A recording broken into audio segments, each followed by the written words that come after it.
ಇಟ್ಕೋಬೇಕು ಅಂತಿದ್ರಿ, ಜೊತೆಲಿ ನಿಂತು ಗೆಲ್ಸ್ಕೋಬೇಕು ಅಂತಿದ್ರಿ. ಬಟ್ ಅಂಥವ್ರ ಮನಸ್ಸಲ್ಲಿ ಇದೆಲ್ಲ ಇದೆಯಲ್ಲ, ಏನನ್ಸುತ್ತಂತ? ಬಹುಶಃ ಅದರಿಂದನೇ ನಮಗೆ ಅದು ಲಭ್ಯ ಆಗಲಿಲ್ಲ ಅಂತ ಅನ್ಸುತ್ತೆ. ಅವ್ರು ಹೇಳಿದ್ದಾರೆ, ಈಗ ಕುಮಾರಣ್ಣವ್ರನ್ನ ಮುಖ್ಯಮಂತ್ರಿ ಸ್ಥಾನದಿಂದ ತೆಗೆದಂಥವರಲ್ಲಿ ಇವರೊಬ್ಬರು ಪ್ರಮುಖರು, ಹೌದಲ್ವಾ? ಇದೆಲ್ಲವನ್ನ ಮರೆತು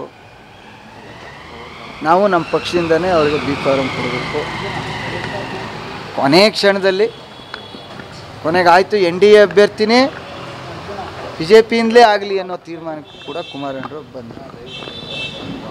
ಅಷ್ಟರಲ್ಲಾಲೆ ಅವರು ಅದು ಮುಗಿದ ಅಧ್ಯಾಯ. ಆದರೆ ಈಗ ಬಹುಶಃ ಒಳ್ಳೆ ಕೆಲಸ ಮಾಡಿದರು. ಈಗ ಯಾರ್ಯಾರು ಕಾಂಗ್ರೆಸ್ನಲ್ಲಿ ಅಸಮಾಧಾನ ಇದ್ದರು ಅವರೆಲ್ಲ ಅವ್ರ ಬಗ್ಗೆ ಅವ್ರಿಗೆ ಗೊತ್ತಿದೆ.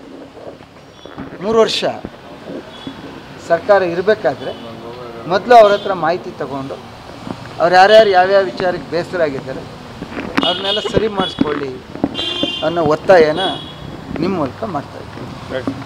Thank you. ಎಲ್ಲ